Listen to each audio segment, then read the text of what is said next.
Hi, welcome to Babes in Bookland, your women's memoir podcast. I'm your host, Alex Franca, and my friend Jamie is back to discuss Michelle Obama's Becoming. As always, if you want to hear the extended version of this discussion, you can subscribe on Apple Podcasts or find us on Patreon, and you can further support the show by purchasing some of our cute merch from TeePublic.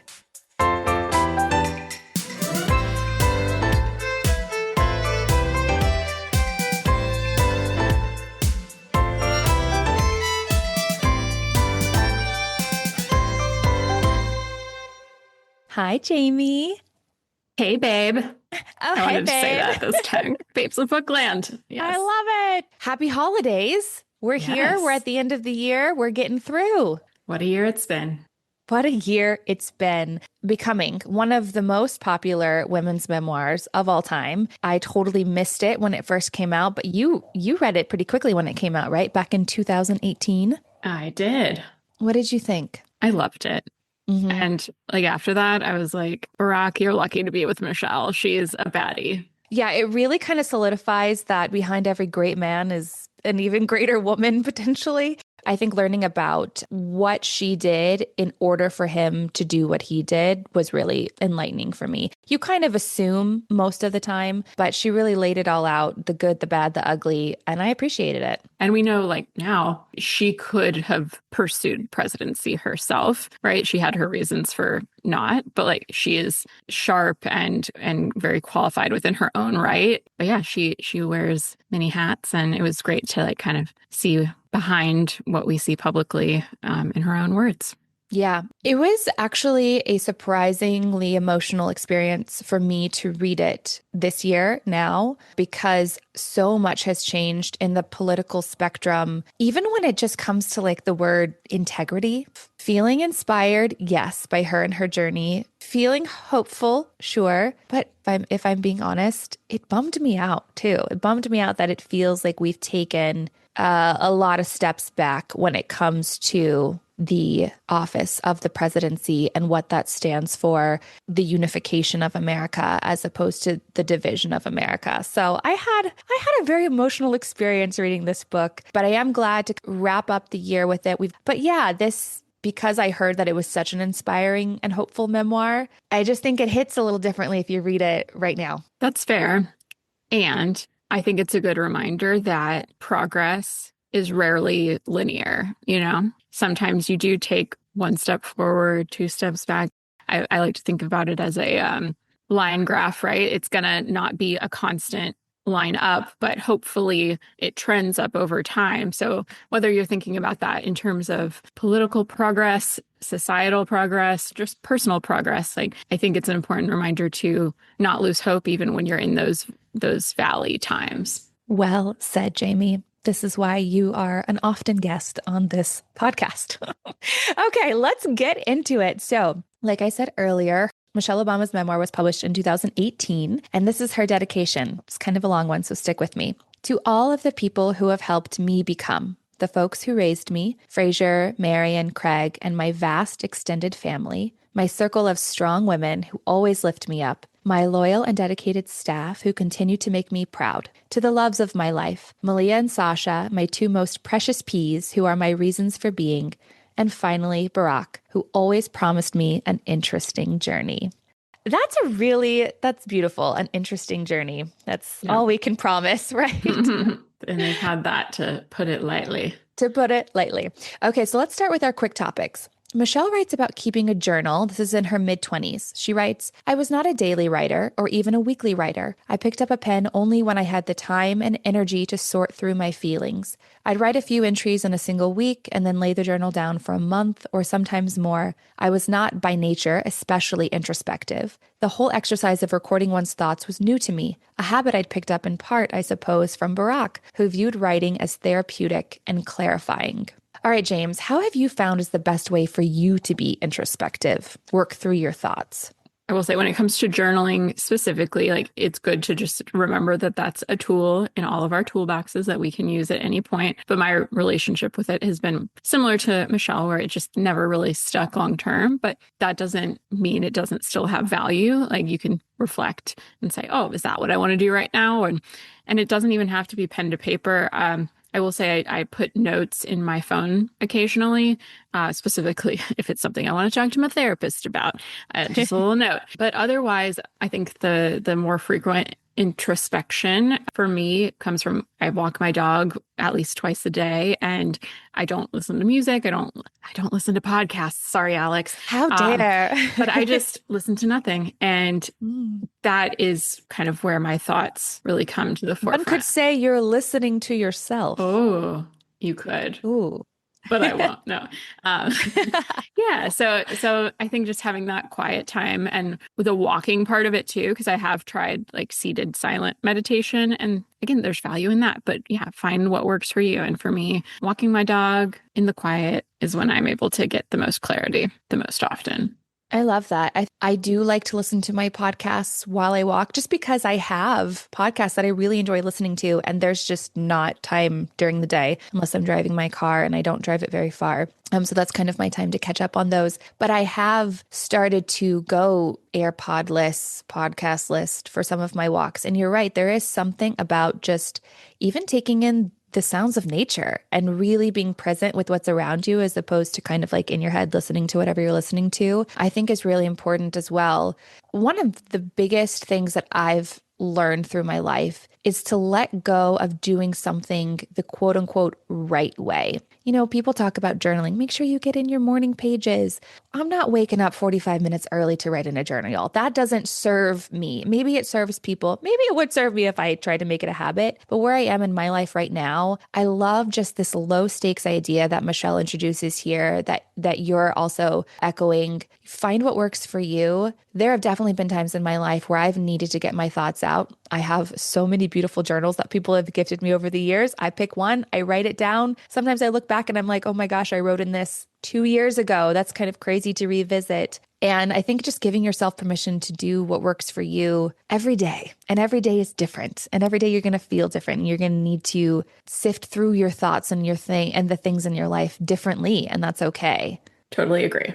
Let's dive deeper. So, Michelle divides her memoir into 3 parts, and I'm going to follow suit because I think it's pretty genius. There's Becoming Me, which is her upbringing, childhood, early identity. Becoming Us, her relationship with Barack Obama, learning to be a part of a partnership, and Becoming More, her life in the White House, her public role, and life after. So we're going to start with Becoming Me. So we began on the south side of Chicago, where Michelle Robinson grew up in a tight-knit family. She writes, the Kennedys were dead. Martin Luther King Jr. has been killed, setting off riots in the country, including Chicago. The 1968 Democratic Convention turned bloody as police went after Vietnam War protesters with batons and tear gas about 9 miles north of where we lived. None of this really registered with me. I was just a kid, a girl with Barbies and blocks, with 2 parents and an older brother who slept each night with his head about 3 feet from mine. My family was my world, the center of everything.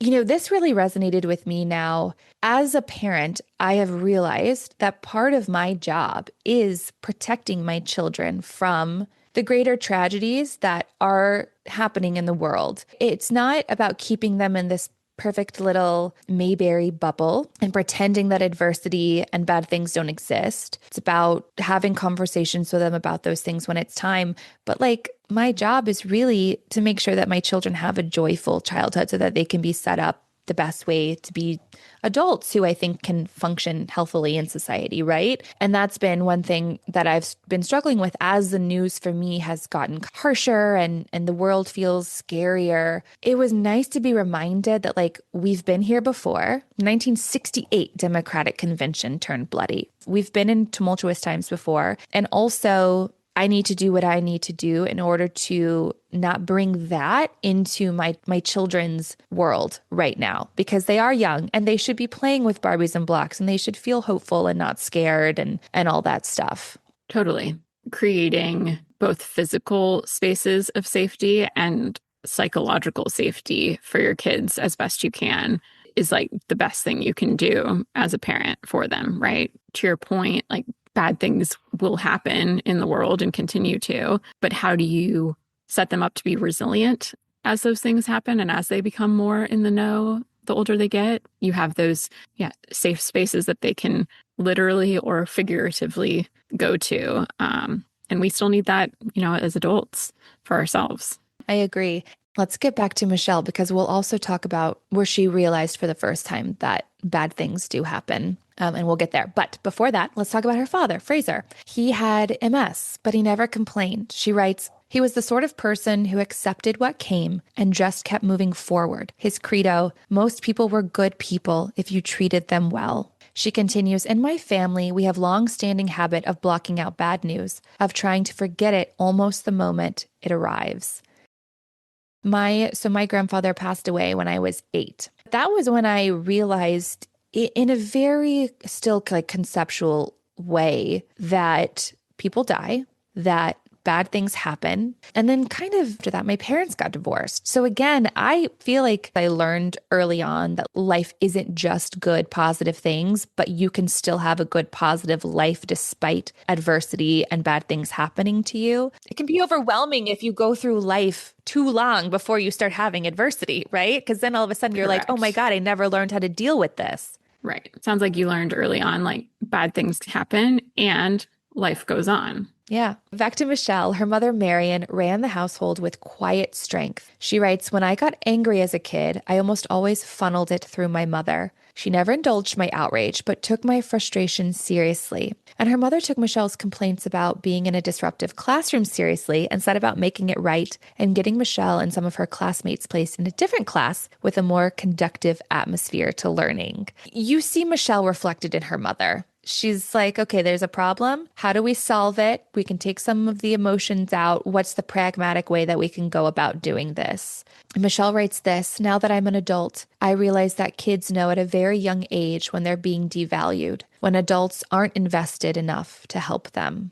I really like that. I wanted to include that because I think that's a really important statement. I personally believe that children deserve our respect just as much as we ask them to respect us. I think it's a two-way street. And I think that kids learn respect early on and they feel it if you don't respect them or what they have to say. And they feel devalued. They feel like their voice and opinion doesn't matter. And then so how are you supposed to go from feeling that way as a child to all of a sudden your voice and your opinion matter as an adult? It's hard to navigate that. And on the flip side, I think then sometimes people like scream way too much into the void because they were so devalued as a child that they're like, I will take all the value I can now in social media or however. I would imagine it's probably like a trickle down of how you were treated when you were a kid, right? People tend to mimic that. But good reminder that while kids are not tiny adults, they are like biologically in a different place in their development. They are equally human,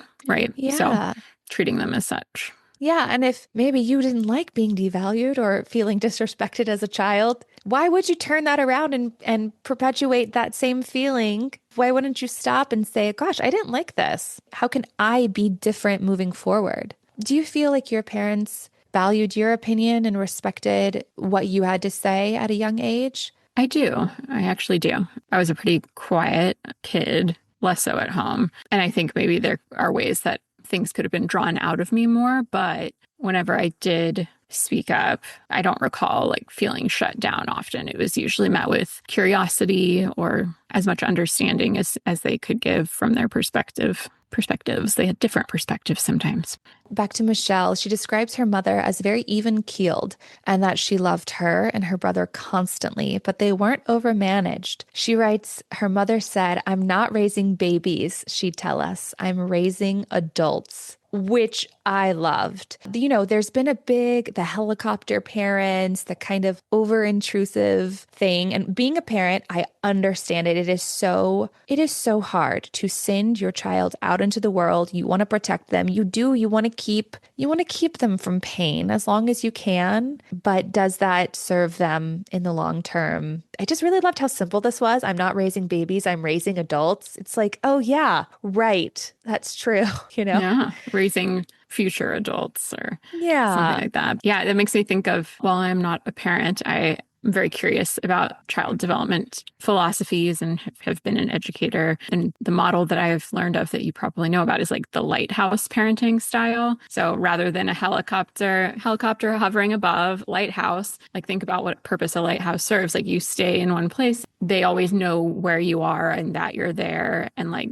you're watching out for them, but you're not hovering over them and they're free to wander from you. You're not like following them where they go per se, but Yeah. yeah, you're just kind of like that steadiness that is never too far, but also not like too close unless they want you to be. Then they can come close. I love that. Be a lighthouse, not a helicopter. It's a lot quieter too.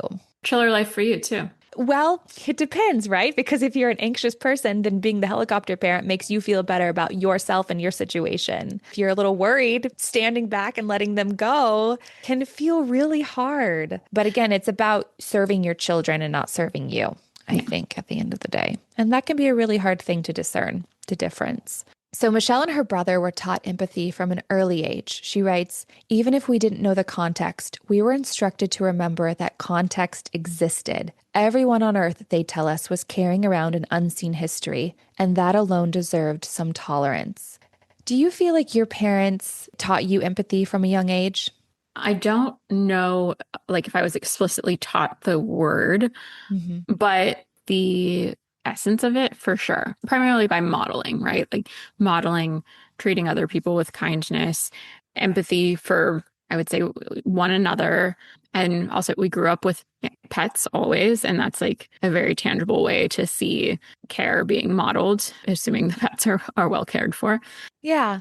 You know my mom. She's like the most empathetic, compassionate, maybe to her detriment person that I've come across. My mom would talk about you can never know another person's story until you walk a mile in their shoes. Like that was a phrase that popped up often in my childhood. And, going to church, honestly, look, there are some bad parts of religion. We all know that. But especially in the Catholic Church, we were always giving money for people in other countries. We were being taught that not everybody was living in a cushy little suburban home where food was readily available. And also, I think the circumstances that my parents grew up in, that working class, making money stretch. My mom was one of five. And, my grandmother had times in her life when she wasn't able to be as present with my mom's family. So I just think like through my mom's adversity growing up, like she wanted me to know that I was living a very different life, that not everybody was living the life that I was living. And so I do really appreciate that. I think I learned empathy and compassion from a really, really young age. And I think that was because of my mom and also growing up in the church. Luckily, my church did focus more on that as opposed to like just know Jesus and he'll save you or whatever. It was like, it's part of our job to take care of other people.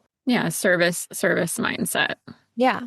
So back to Michelle. She was bright, curious, and determined. She loved to learn. Quote, there was a magic in it, and she knew early on that she wanted more. She worked hard to stay among the other intelligent and ambitious children in her school. And I saw myself in Michelle. I loved learning. I loved being curious. I loved getting A's. I loved doing well. Like I was really into all of that. I was a Rory. I was not as Nerd. smart as Rory. Could have never gotten into Yale or Harvard or any of those that she got into, but I loved learning from a young age. And I don't know how that was fostered. I think through reading. How do you think, because you were also very smart, James, and you applied yourself, you were ambitious, you wanted to get good grades and you did. How do you think your parents fostered curiosity or a love for learning in you? I think it kind of goes back to what we talked about earlier with parents or any adult who treats kids with respect and care, right? And treating them as autonomous humans, like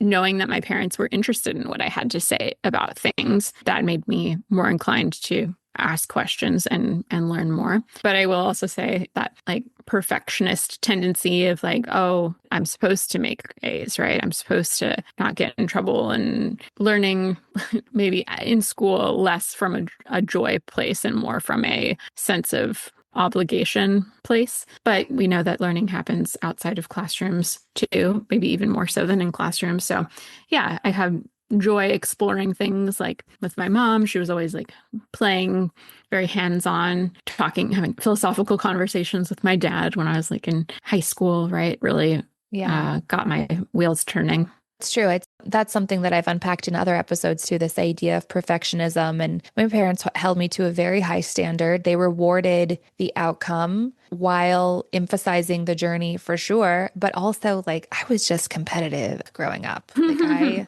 wanted to be the best in every way that I could prove that. So, but yeah, it's always about finding that balance because you definitely want I want my children to be ambitious. I want them to do their best, whatever that capability is. I don't want them to be lazy, but I also don't want them to be anxious and feel overwhelmed. The older I get, the more I'm like, whatever that sweet spot balance is. And like to your point earlier, meeting my child where they are, not comparing my son to my daughter. If my daughter does this easily, that doesn't necessarily mean that he will. Figuring out what the different standards are for each child and each subject. Just because somebody Yeah. excels at reading doesn't mean that they excel at math. Maybe it does. I don't know. Or because they excelled this year doesn't mean they will in the next year, right? So like that comparison to self over time Yeah. is a thing too. Yep, sure is. All right, back to Michelle. We're going to talk about her first tragedy. She writes about a horrifying event when a family from her school dies in a house fire. Michelle writes about dealing with more adversity and some difficult topics. She writes, as we grew, we spoke more about drugs and sex and life choices, about race and inequality and politics. Her family never sugarcoated what they took to be the harder truths about life. She recalls a time when her brother was accused of stealing his own bike by a police officer, quote, unwilling to accept that a young Black boy would have come across a new bike in an honest way. She writes, the color of our skin made us vulnerable. It was a thing we'd always have to navigate. And she has many examples of systemic racism in her book, especially the ways that it played out in her own family history. The grandfather who struggled to find work, even after training as an electrician because he was denied the union card he needed to work on the big job sites. She writes, this particular form of discrimination altered the destinies of generations of African Americans, including many men in my family, limiting their income, their opportunity, and eventually their aspirations. She continues, these were highly intelligent, able-bodied men who were denied access to the table of high-paying jobs, which in turn kept them from being able to buy homes and send their kids to college or save for retirement. And there's a ripple effect that still plays out today. She writes about the quotas that had initially been put in place to restrict the number of Black families that could move to a planned community, originally built in 1948. And while her family was visiting this other Black family there, her father's car is keyed. Her father had it fixed and moved on. So Michelle is reckoning with this world that feels a certain way about her and her family because of their skin color. But she also faces her smaller community that feels her way of speaking, quote, like a white girl is a form of betrayal. She writes that they feel it's being uppity as somehow denying our culture. Are you who you appear to be? Do I trust you or not? And she foreshadows that, quote, I'd see this confusion play out on the national stage among whites and Blacks alike, the need to situate someone inside his or her ethnicity and the frustration that comes with it can't easily be done.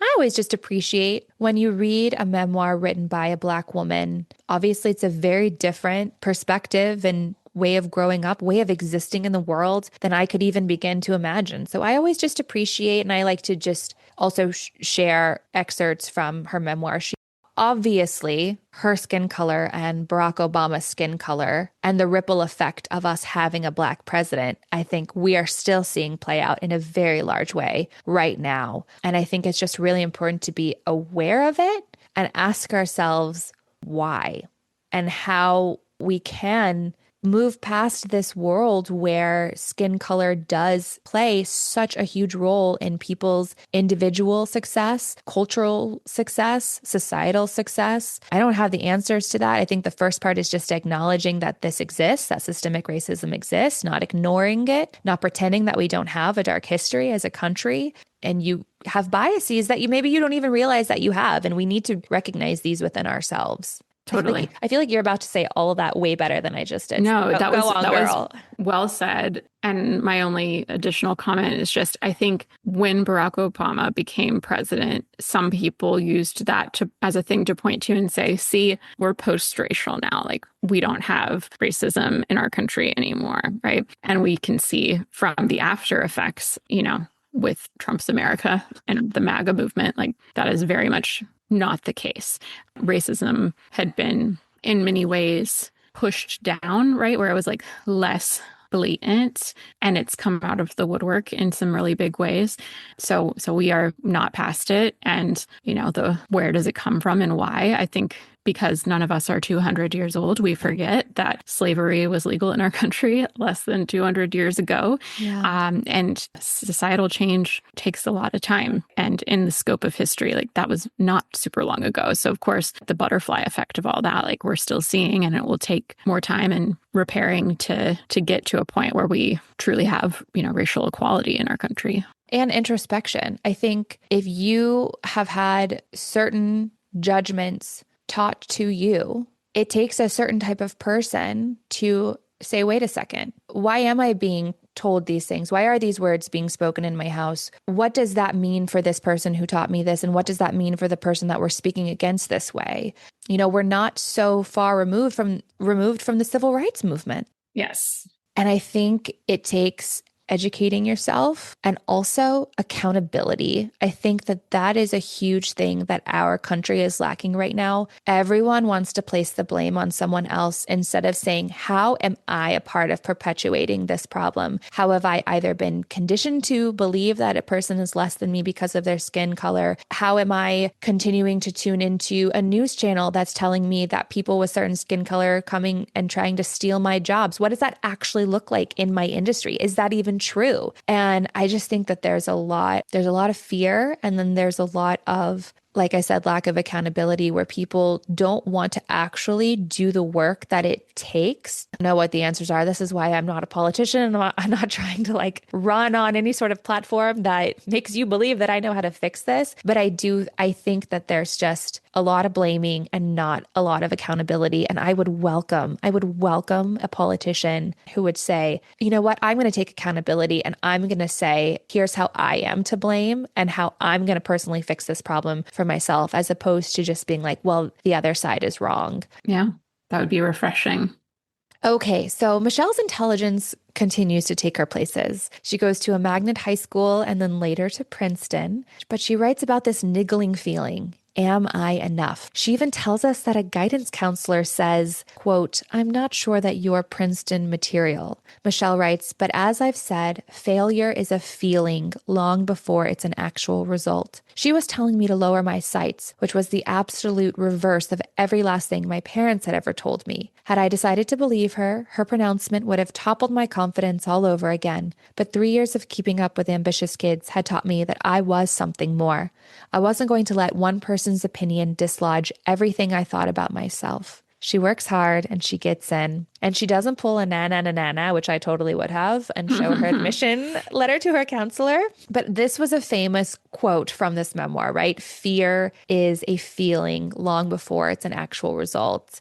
Put so beautifully, it's put so simply, it's a great reminder. And I love that she included this example. Like this, she was not going to let this one person's opinion, yes, this seemingly important person, right? Your college career guidance counselor, she wasn't going to let that be that person's opinion define Michelle to herself, because she knew she was better than that. Hearing you recount that, I was just like, that bitch, how dare she? Honestly, like, what the fuck does that help anyone? No, because she had nothing to lose from going for it, Only something to potentially gain. Unless she was one of those weird, like, reverse psychology things. Like, did she think, oh, if I tell Michelle she's not good enough, that means she'll work extra hard? I don't think that's her place to do that. Number one, I think she should only be encouraging. Michelle came to you. She said, I wanted to get into Princeton. You should just be like the Legally Blonde lady and say, okay, well, here's what you need. Yeah. I do not think it was that. It sounds like it was definitely unconscious or maybe conscious bias at play. And I do hope that she found out at some point that Michelle got in and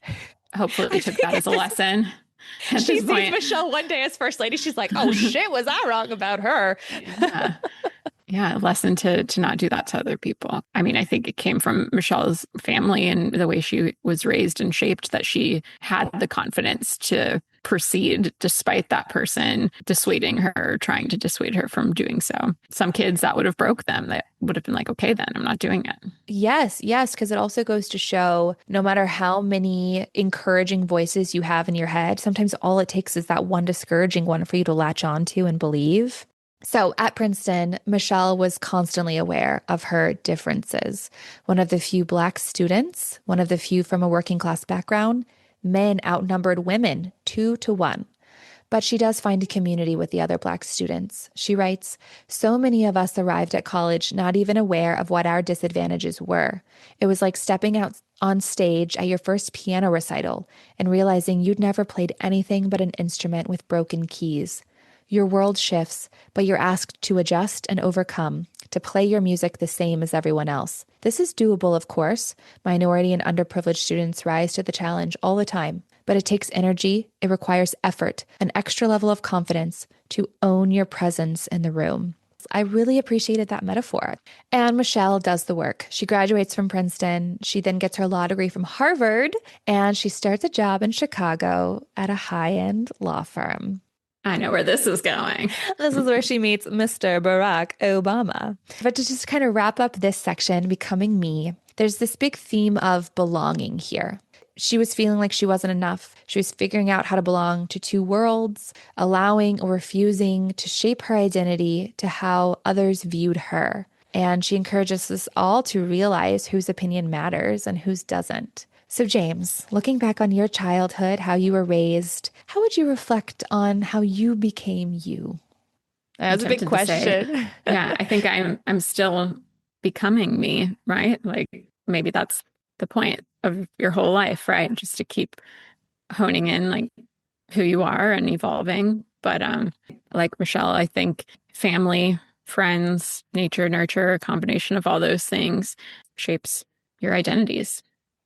Yeah, I would say if Becoming Me was kind of like her childhood, so if we can kind of like equate that to our childhoods, there's a way that you move through your life with how you've been raised by your family, your experiences at school, and then there's kind of a point where I think you start revisiting those things and seeing what still serves you and seeing what doesn't serve you. Like, I think when you become aware, okay, I was an anxious child and not having these conversations with my parents maybe hindered me a little bit more than helped me. I think that's a part of like the becoming more. But I agree, like overall, we're always becoming. I hope we never stop evolving and learning and being curious. That's what I appreciated about her memoir was, okay, here was the way that I was shaped as a child. And then here's the way that I'm shaped in my partnership. But here's how I'm continuing to reshape myself in the Becoming More sections. Hopefully, we've all evolved from the way that we've thought and viewed the world when we were children and teenagers, and even like in our young 20s. Our frontal lobe has developed, and we've just had more life experiences. I think if you're not changing, I would just encourage you to try to figure out why. Let's move on. Wait, we're not going to talk about her smoking weed. That was like my favorite part of this memoir. Talk about it. I will say that a highlight for me of the Becoming Me section was learning that Michelle Robinson partook in cannabis. I was like, she's just like us. Yep.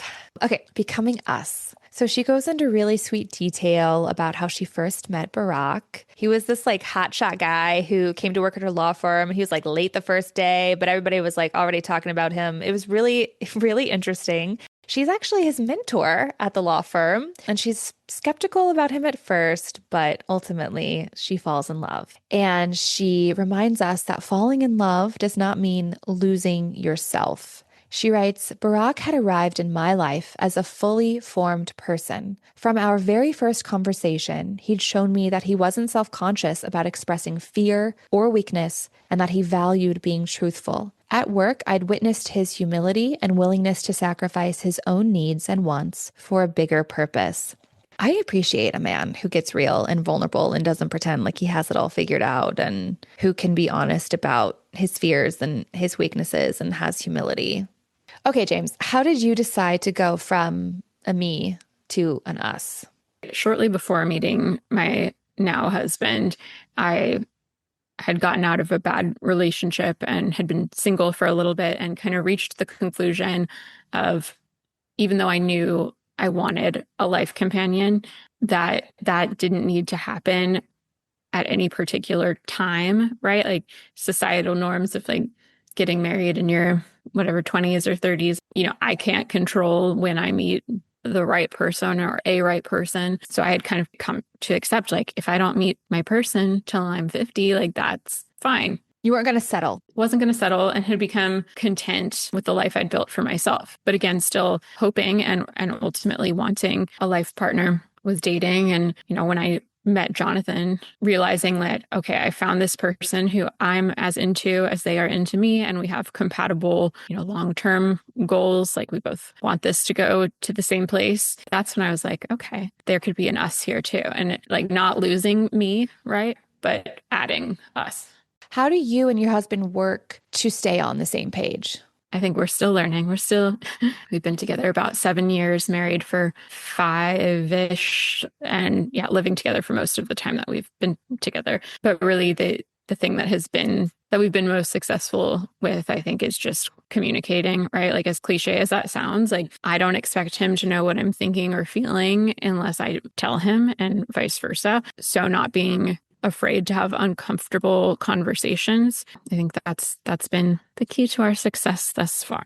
When you learn how to communicate effectively, that's when you can really have those sustainable, Yeah. healthy relationships. But it does take that person communicating with you as well.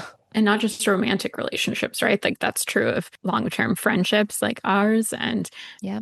strong familial relationships, right? Otherwise, relationships will not have sustained depth, or they'll fizzle out, or sometimes end with a bang if people aren't willing to be real with each other. Yeah. Is there a part of you that you feel your husband has helped amplify, or has he taught you anything about yourself? Yeah, I think the thing that comes to mind is like I feel like he's helped me to be a more confident person, twofold. One, because he's a very confident person, but he also just, yeah, uplifts me. And when I'm not that I don't still have like periods or moments of self-doubt, but he's always reminding me of like what I bring to the table in those moments. And I think that differs from prior relationships I'd been in, where I either had, I'm thinking of one ex who was kind of actively hurting my self-confidence. Yeah. And then I think of another one who really like did uplift me, but also didn't have a lot of confidence on their own. So it didn't have the same weight. So yeah, and that confidence is translated to me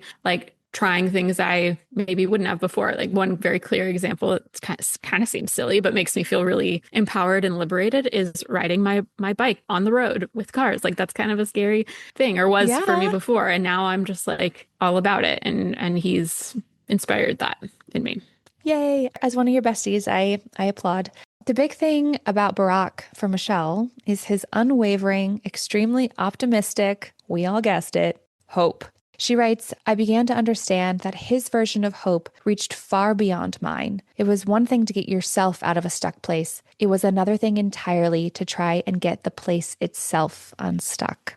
This hope is what carries him and them, their entire family, to support his running for and ultimately becoming president. But that was not the path that she wanted to take. She understood the scrutiny, the danger, the hate that would come their way. But his belief that he could change things for the better was contagious. James, what's your relationship with hope these days? How do you stay hopeful? Great question, Alex. Personally, it's been a harder year to put hope into practice for a number of reasons, like health challenges in the family, like the way I've felt in light of our country's political climate, work stuff, mental health stuff, all these things combined. And I will say that when I felt my hope dwindling, my hope for the future for myself and for our country dwindling, I sought help from professionals. I've tried a number of different things, therapy, medications, etc., and they haven't all worked, but always being willing to like, okay, try the next thing, not giving up. And even when the hope, like wanting to be hopeful, hoping for hope sort of thing. So yeah, happy to report I'm feeling like I'm like coming on the upswing for the first time in a while. But yeah, I think that would be my 2 cents for anyone who is struggling with hope, is just like, if you feel like you've lost it, try and tag on to someone who has it, or like a professional who believes that they can help you restore it and, has the credentials and the reviews to back that with other people. I think hope is contagious. I think getting real about what you are subjecting yourself to. That's been something for me, is like giving myself permission to pick and choose how I am keeping myself educated about what is happening in our country, while still making sure that I can balance being hopeful and and bringing joy into my home with my children. Just Totally. because you don't read every single piece of news does not make you a bad person. It No. means that you are choosing hope instead of fear, and it is a choice and it's an active choice.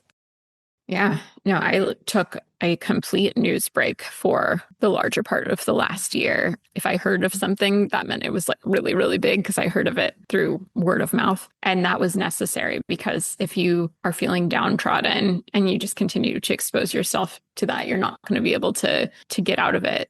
Yeah, losing hope for the future, like you lose your will to live basically, right? And you Yeah. can't do good for yourself or anyone else when you're in that state. Yeah. For me, when I realized that things are written a certain way, headlines are worded a certain way to evoke fear and confusion and doubt, that really empowered me to be very clear about how I choose how I get my news. People on Sure. TikTok and Instagram, even these 24-hour the websites, they need eyeballs because they want advertising money. And people click things more when they're afraid because they want more information. So that really empowered me and also feel like I gave myself more permission to be like, okay, I'm probably not even getting the real story if I'm inundating myself with all of these headlines and all of these things. I can wait for the dust to settle a little bit. I think I've shouted out before, but really my main news source is this newsletter called Tangle. I have found it to be just truly the most nonpartisan, just the facts way of presenting the news. And I've really appreciated it. But there are still days where I'm like, I'm not opening Tangled today. Goodbye. Yeah. If I really just want to get an update on what's going on, AP News, Associated Press, it's not sexy. It's just that bare bones, like it's the source that other news sources draw from. So, Yeah, just make sure that you're empowering yourself however you need to continue being hopeful and existing in today's world because we need your hope. We don't need your fear. They need your fear. We need your hope. Back to Michelle. Before we get further into Barack Obama's presidency and how that shaped her life, there's a moment in the middle of her memoir when she loses a really good friend really young to cancer. Her friend dies at 26. She writes, I'm not sure that I ever believed that life was fair, but I had always thought that you could work your way out of just about any problem. Suzanne's cancer was the first real challenge to that notion, a sabotage of my ideals. Have you ever experienced a sabotage of your ideals, James? Like, when did you first realize that life was unfair? And then now, how do you move through life with that information? this also makes me think of just like experiencing cognitive dissonance for the first time, right? Where like you have Mm. this belief and then something happens or you're given new information that challenges that belief. And then you're like, whoa, what What do I do I do? do with this? What do I do? Yeah. And the thing that kind of pops into my mind around this being in high school and kind of coming towards graduation and seeing who in our class was going to college, who was going into the military, who was going into the workforce or, you know, community college, and realizing that there was a really distinct line there based on race and based on economic status of one's family, like things that people cannot control, right? You're born into the family you're born into. Yeah, realizing my privilege in a big way and that it wasn't, I worked hard, yes, but I had a leg up, right? Being a white kid from a middle class family, child of college graduates. So yeah, that realization of like, not that I couldn't, right? I mean, Michelle clearly, she grew up in the South Side of Chicago as a Black woman and achieved far more than I have educationally or career wise, but she's exceptional. And she also had a support system in place too, that maybe some of these people from high school that we went to high school with didn't. Did they have that Yeah. encouragement? Did they have Yeah. that person saying, you can do this? Yeah.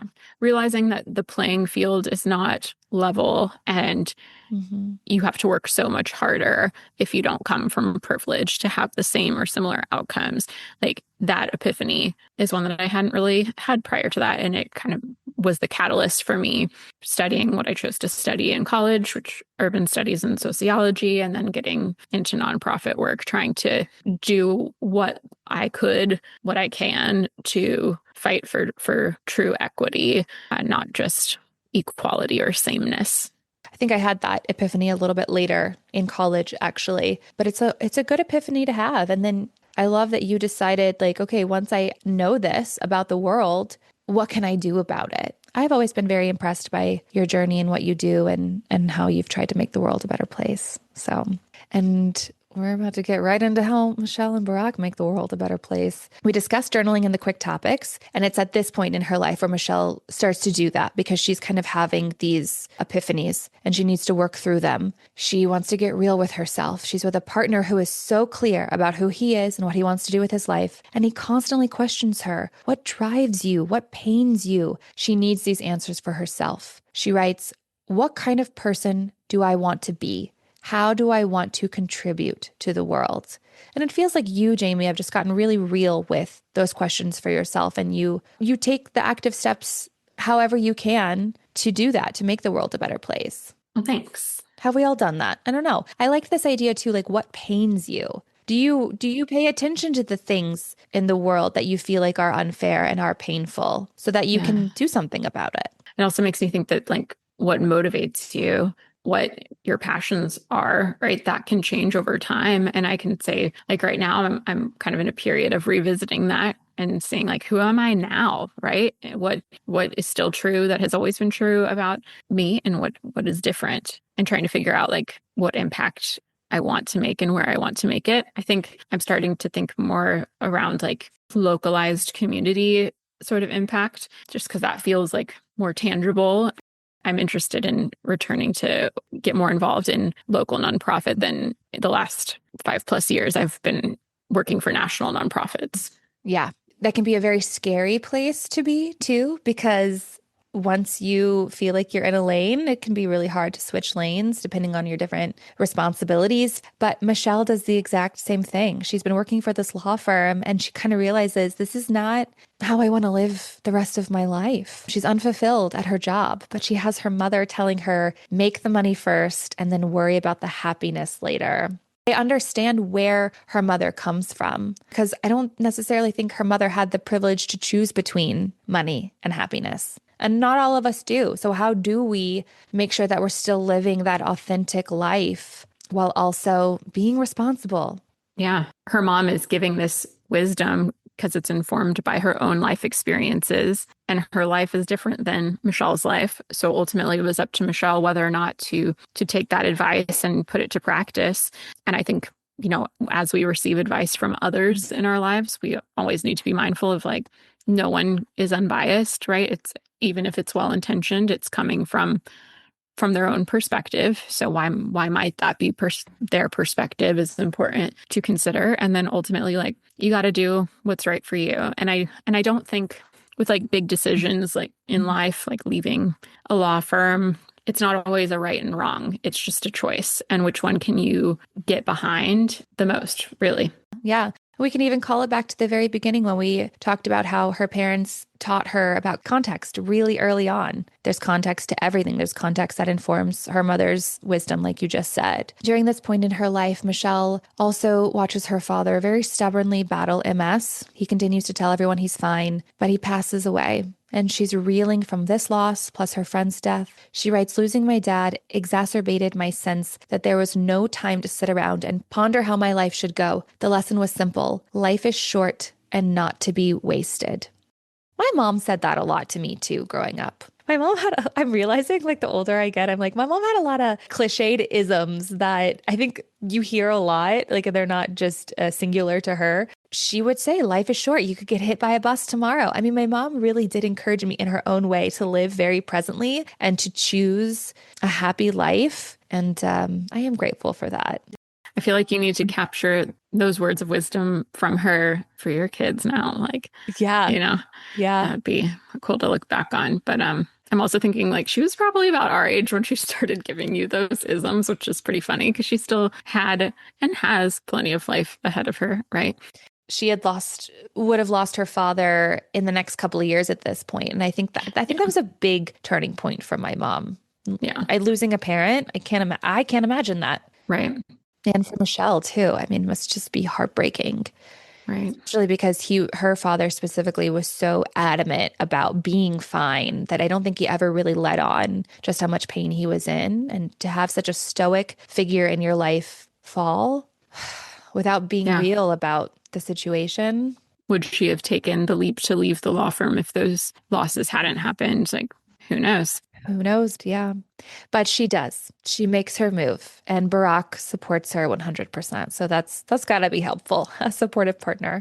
She finds a job at City Hall and she starts working there shortly after getting engaged to Barack. They get married, and right after their honeymoon, Barack flies to Bali to spend 5 weeks alone working on his book. This is The Dreams of My Father. Michelle writes that adapting is key to a successful marriage. At her job, Michelle is tasked as the executive director to create the Chicago chapter of an organization called Public Allies, which is also a startup company, a similar model to Teach for America, James, which I know you know all about. Public Allies trains and mentors young people and then places them in paid apprentice positions inside community organizations and public agencies. And Michelle feels a lot of pressure. She writes, "Success or failure depended entirely on my efforts." But she writes about enjoying the process, celebrating the learning, and that 25 years after its inception, Public Allies is still going strong. And for the first time in her life, Michelle feels like she's doing something meaningful.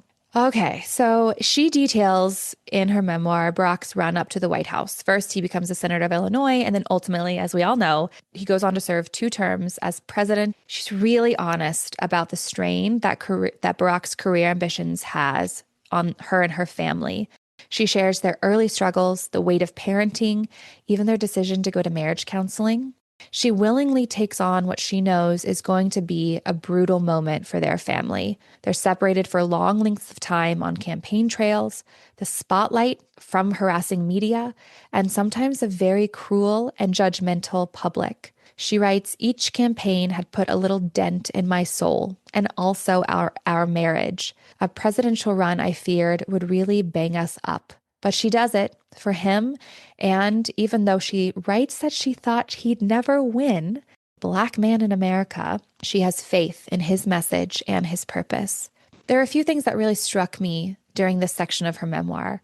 Her internal struggle to place weight on her own happiness, even if that didn't necessarily align with financial stability, which ultimately it did, but taking that leap was scary for her, as we just talked about. And then as they start a family and support Barack, she's very forthcoming about the invisible labor of women, how women are expected to hold everything and everyone together, even if they're falling apart. She's held to this impossible standard, especially as a Black woman. And we'll get more into that in our next section. But her memoir really captures the phrase, like I said earlier, behind every man is a great woman.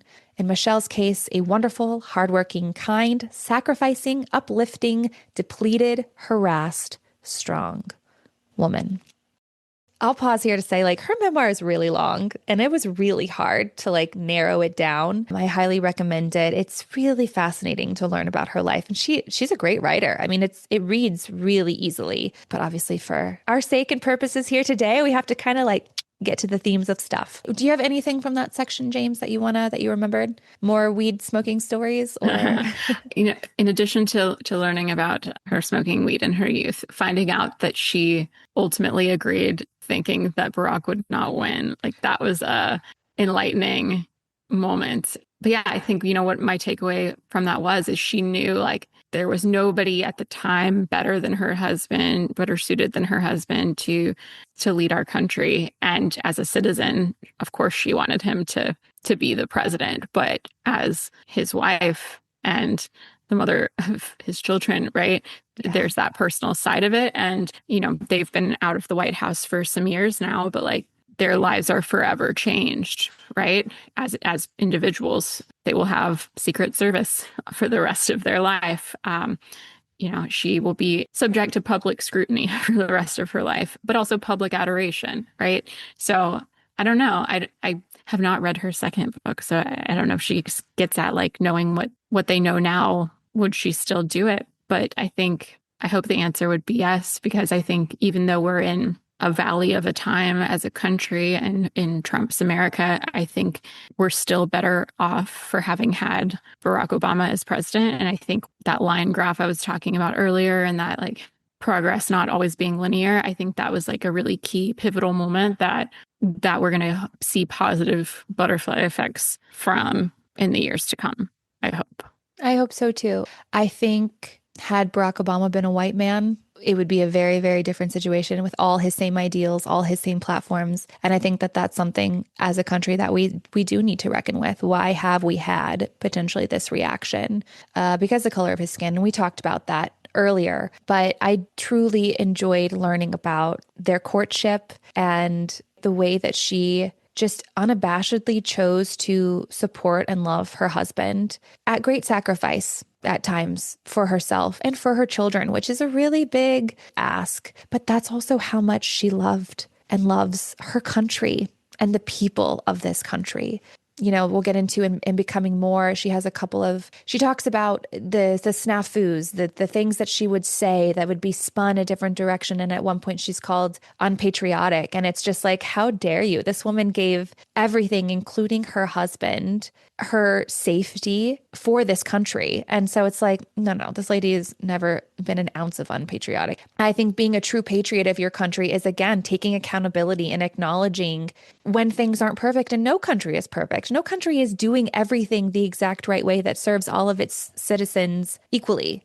I don't know. I think that's been a thing too in Trump's America. Like, if you dare say that you disagree with something going on, like you're unpatriotic. And it's like, no, you don't get to claim patriotism for one side or the other, especially with the way that our country was founded and the principles it was founded upon.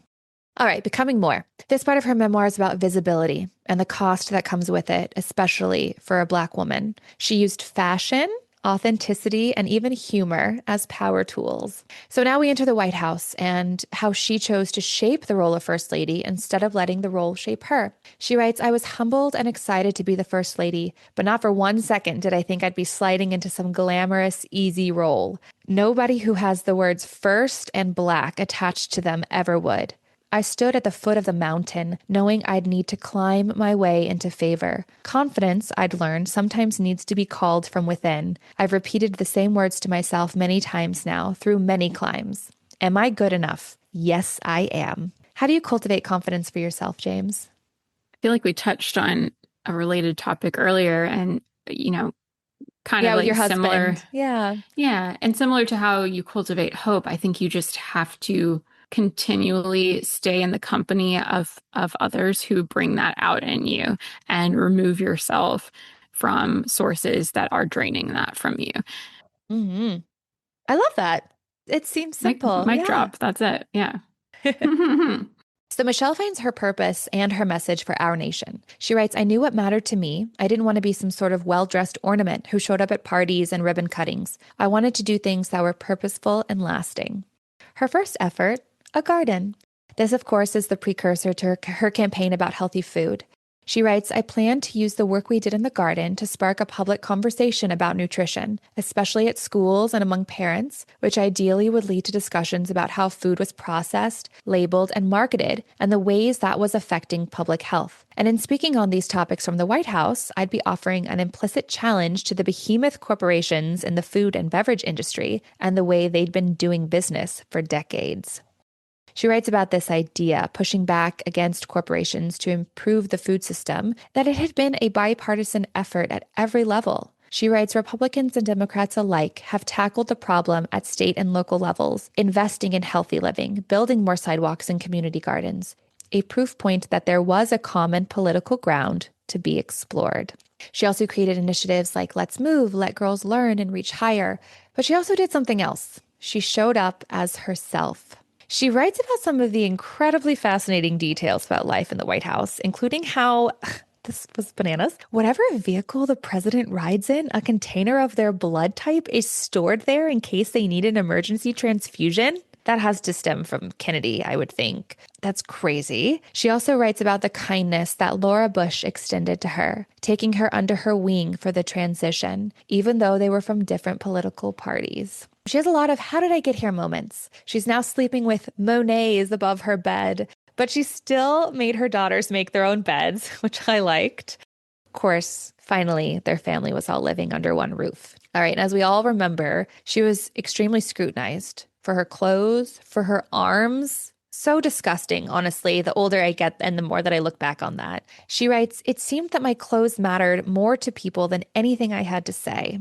She was called an angry Black woman. She was written off as unpatriotic, like I said, not proud of her country, but she handled it all with grace. She writes, I've been held up as the most powerful woman in the world and taken down as an angry Black woman. The only thing I can do is be true to myself.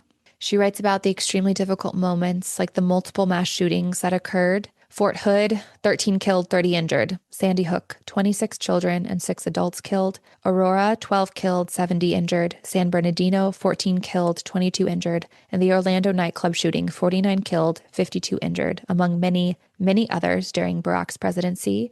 As we know, Obama advocated for significant gun control, including executive actions to enhance background checks. But of course, the legislation had difficulty passing through Congress. She writes, grief and resilience live together. I learned this not just once as First Lady, but many times over.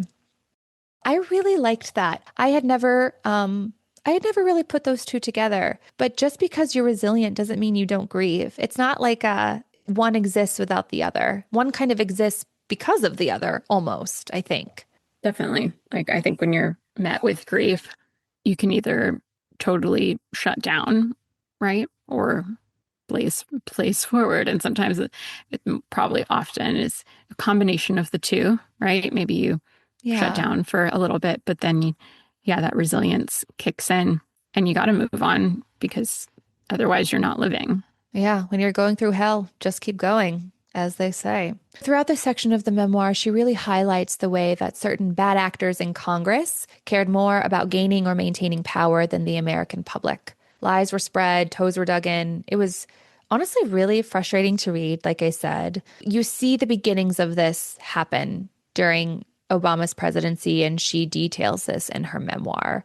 After kind of telling us all of this stuff, she writes, bear with me here, because this doesn't necessarily get easier. It would be one thing if America were a simple place with a simple story, if I could narrate my part in it only through the lens of what was orderly and sweet, if there were no steps backward, and if every sadness when it came turned out at least redemptive in the end.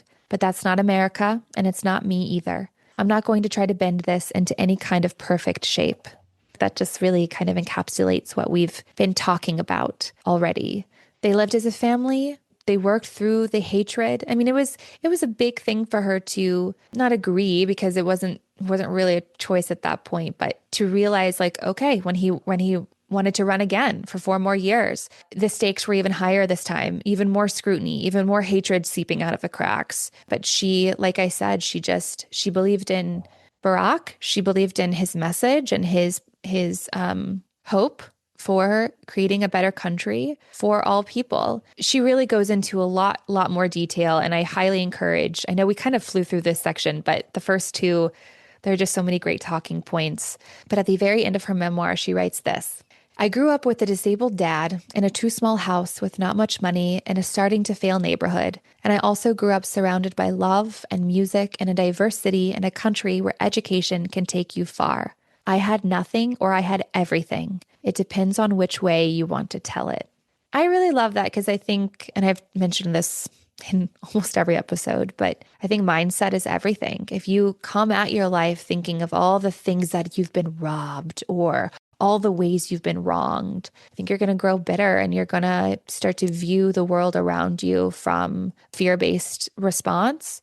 But if you take the time to be grateful, to cultivate that gratitude, like we talked about, whether that's journaling or just saying thank you to the higher power you believe in at the end of the day, staying present, I think you can either see reasons to like celebrate and love life if you look for them. And I think you can see reasons to be angry and to be scared if that's what you're looking for.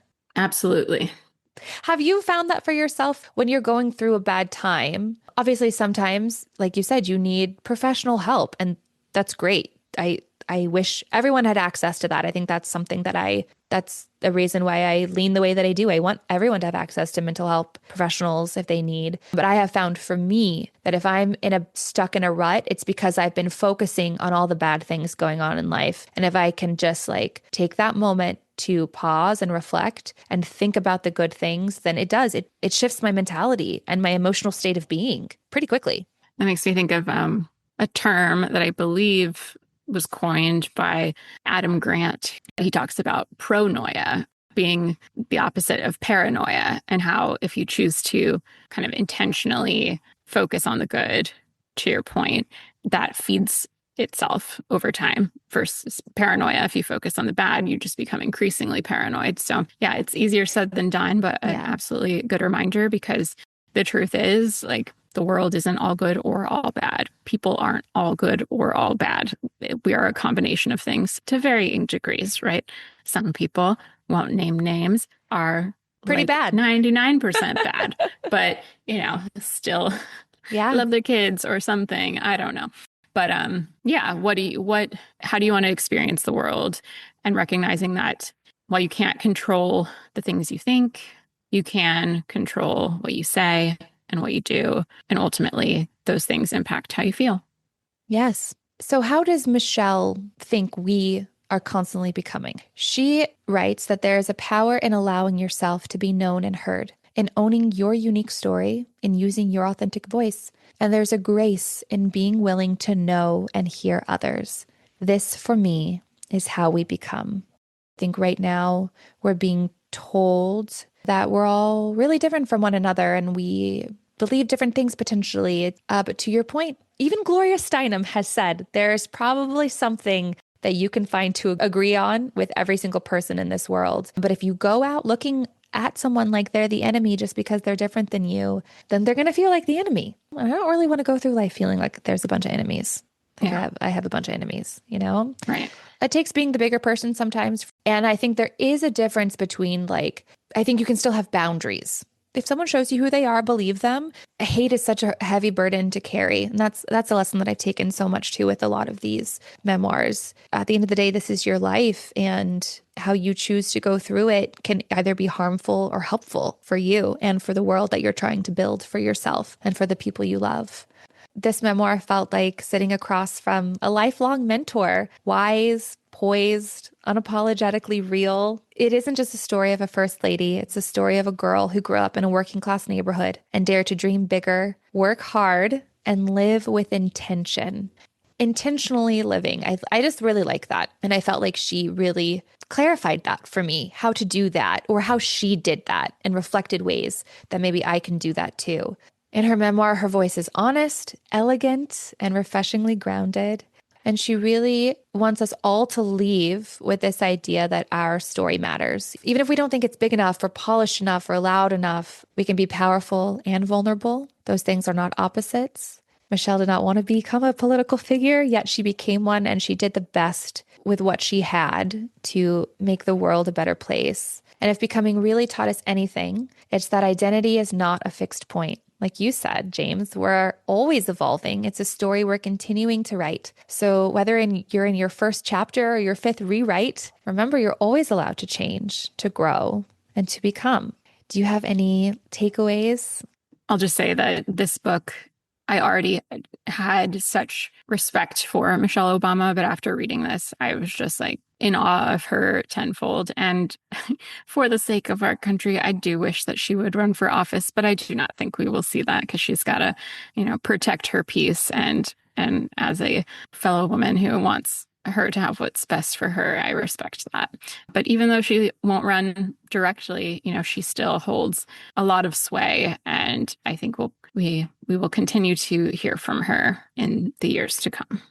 Yeah, she does explicitly say she will not ever be running for office in the memoir. She's like, this is a question that a lot of people are asking. Let me just tell you. Yeah, I think she's a very influential person. I think she's the right type of influential person. So I appreciate when, in my opinion, the right type of influential people have a platform. Before I let you guys all know what's coming next week, I just want to give one last quote because I really appreciated this quote. She is talking about moving forward, pushing through this valley, as you've called it, Jamie, this time in our country's history. She writes, "What I won't allow myself to do is become cynical. In my most worried moments, I take a breath and remind myself of the dignity and decency I've seen in people throughout my life, the many obstacles that have already been overcome. I hope others will do the same. We all play a role in this democracy. I continue to keep myself connected to a force that's larger and more potent than any one election or leader or news story, and that's optimism. For me, this is a form of faith, an antidote to fear." That's beautiful. And that makes me feel inspired to There's keeping a gratitude list, gratitude journal, but maybe just keeping some sort of list of wins, big and small, just to Yeah. not lose sight of the things that have gone in our favor individually or collectively over time. Yeah, I love that. That's a great idea. I so appreciate you coming on the show, Jamie, and talking about Michelle Obama's Becoming with Me. I'm glad to be becoming with you. I feel like you just continue to inspire me and encourage me to think differently and think about the ways that I want to be a good parent. And you always come with these great quotes or one-liners or just ways of thinking about something that maybe I hadn't, or a way of articulating something just so succinctly and simply that it's so much easier for me to take into my life. So I just really appreciate you. Oh, thank you. I appreciate you too. Your friendship is one of my big wins in life. Yes. Hashtag grateful. Next week, author Ashley Russell stops by the podcast to chat about her lovely food war, What's Cookin' Good Lookin'. It's such a fun, delightful episode about family and those wonderful moments around the dinner table. You won't want to miss it. If you love this episode, please leave a review, share it with a friend, and don't forget to subscribe. You can find links, quotes, and other memoir magic at babesinbookland.com or on our Instagram, Babes in Bookland Pod. Thanks for listening. Have a joyful holiday season. Jamie, I love you. Love you. Bye, babe. Bye.